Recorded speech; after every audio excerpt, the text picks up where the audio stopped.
Die Menschen versammeln sich nun schon seit Tagen hier auf dem Siegesplatz in Bukarest.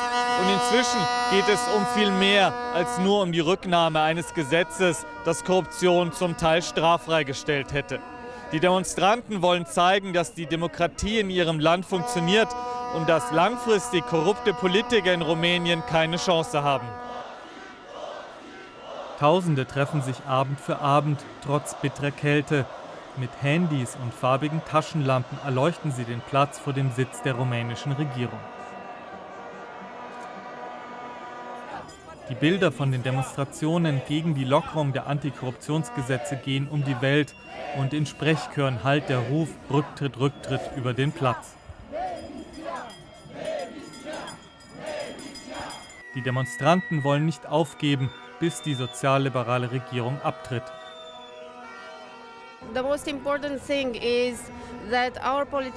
Das Schlimmste ist, dass unsere Politiker nichts gelernt haben aus dieser Erfahrung.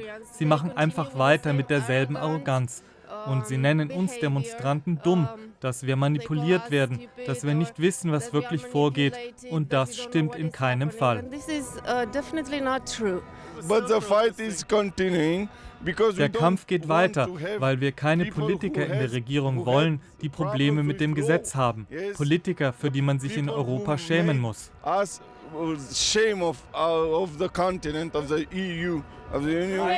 Wir akzeptieren keine Korruption mehr. Das gehört der Vergangenheit an. Heute geht das nicht mehr. Einer, der immer mit dabei ist, Konstantin Paraskiv. Ihn kennt inzwischen jeder auf dem Siegesplatz in Bukarest. Der zweifache Familienvater versorgt die Demonstranten mit Obst und kleinen Stärkungen. Die erste Regel für eine Regierung sollte es sein, den Menschen zu dienen und nicht sie zu betrügen. Politik muss ehrlich sein und nicht den Weg gehen, der zu mehr Korruption führt. Seit dem Sturz des kommunistischen Diktators Ceausescu 1989 hat Rumänien keine solchen Massenproteste mehr gesehen. Und wenn Konstantin nicht demonstriert, dann verkauft er Staubsauger.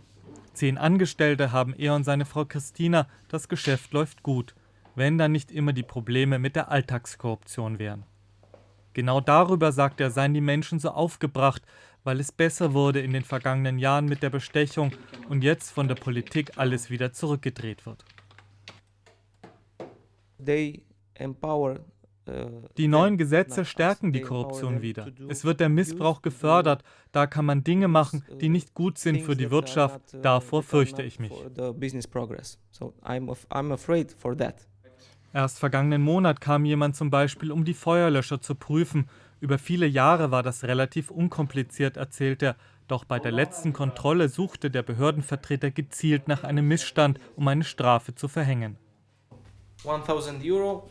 Die Strafe hätte 1.000 Euro betragen. Gibst du mir aber jetzt 200 Euro, sagte er, dann lösen wir das unter Freunden.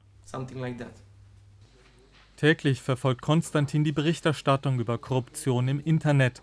Ausgerechnet eine Sportzeitung hat sich zum wichtigsten investigativen Medium in Rumänien entwickelt, die Gazeta Sporturilor. Vieles, was andere aus Rücksicht auf Werbekunden oder Politiker nicht schreiben, decken nun Sportjournalisten wie Razvan Lutak auf. Als Außenseiter ist es für uns viel einfacher, über Korruption zu berichten. Viele nehmen uns nicht ernst, weil wir Sportreporter sind und denken, wir haben keine Ahnung. Den Skandal um gestreckte Desinfektionsmittel zum Beispiel haben sie hier enthüllt. 10-fach verdünnt wurden die fast unwirksam an Krankenhäuser verkauft. Erst die Laboranalyse der Gazeta Sporturilor deckte den Betrug auf. Jetzt sitzen Razvan und seine Kollegin Mirella an einer neuen Recherche. Wieder geht es statt um Sport um Bestechung. Anfangs hätten sich die Leser zwar gewundert, inzwischen aber lieben sie es. Jedes Mal, wenn ich zu einer Sportveranstaltung gehe, wollen die Trainer und Sportler mit mir über Korruption und investigative Recherchen sprechen, statt über den Sportwettbewerb und die Ergebnisse zu diskutieren. Die beiden nehmen uns mit zum Malaxa-Krankenhaus im Osten von Bukarest. Einer der Angestellten hatte ihnen Dokumente zugespielt. Der Direktor soll Gelder in Millionenhöhe veruntreut haben. Private Rechnungen eines Juweliergeschäfts wurden als Desinfektion von medizinischen Instrumenten über das Krankenhaus abgerechnet. Wieder eine Titelgeschichte für die Gazeta Sporturilor. Die Demonstrationen gehen derweil weiter, immer mit dabei Konstantin Paraskiv.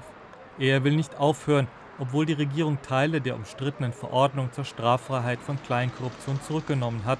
Es gehe um mehr als nur um diese Verordnung, sagt Konstantin. Wir protestieren weiter, bis ein Absatz zur Korruptionsbekämpfung auch in der Verfassung dauerhaft verankert wird. Es geht um richtig oder falsch. Es wird ein langer Kampf werden, davon sind sie alle hier überzeugt, doch sie sind gut gerüstet.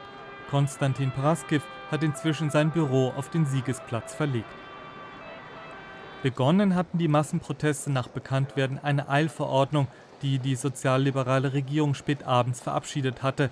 Korruption sollte demnach nur mit Gefängnis geahndet werden, wenn der Streitwert mindestens 200.000 Lei, rund 44.000 Euro beträgt. Damit würde nach Ansicht der Opposition vor allem der Vorsitzende der mitregierenden Sozialisten, Liviu Dragnea, geschützt. Er steht derzeit vor Gericht. Der Vorwurf Amtsmissbrauch mit einem Schaden von umgerechnet ca. 20.000 Euro. Die Eilverordnung wurde vom rumänischen Parlament inzwischen zurückgenommen. Dennoch gehen die Proteste weiter, da die Menschen den Regierenden nicht mehr trauen. Der eher konservative rumänische Präsident Klaus Iohannis profiliert sich geschickt als Kämpfer gegen Korruption und Misswirtschaft. Er hat seine politische Machtbasis vor allem bei den intellektuellen und wirtschaftsnahen Bevölkerungsschichten. Im Parlament spricht er von einer Kamikaze-Strategie der sozialliberalen Regierung und davon, dass 80% der Rumänen nicht zufrieden sind, wie sich das Land derzeit entwickelt. Die Regierung muss transparent und vorhersehbar handeln und nicht in Nacht- und Nebelaktionen. Rumänien braucht eine starke Regierung und nicht nur eine, die schüchtern die Parteilinie umsetzt. Sein Vorschlag, ein Referendum, in dem alle Rumänen über den Weg entscheiden, den die Korruptionsbekämpfung in Zukunft nehmen soll. Gegenspieler dabei der umstrittene Vorsitzende der sozialistischen PSD, Liviu Dragnea. Seine Fraktionskollegen verlassen noch während der Rede von Klaus Iohannis aus Protest das Parlament. Sie und Dragnea sehen keinen Grund für einen Rücktritt der Regierung oder gar Neuwahlen. Über allem steht der Streit um die Kompetenzen der Antikorruptionsbehörde DNA, deren Chefin Laura Kövesi dirigiert landesweit mehr als 200 Staatsanwälte im Kampf gegen Korruption. Allein in den vergangenen beiden Jahren wurden mehr als 1000 Personen verurteilt, in über 2000 Fällen wird aktuell ermittelt. Die inzwischen zurückgezogene Eilverordnung hätte auch Kövesi kalt erwischt, umso mehr ist sie entschlossen, ihren Kampf fortzusetzen.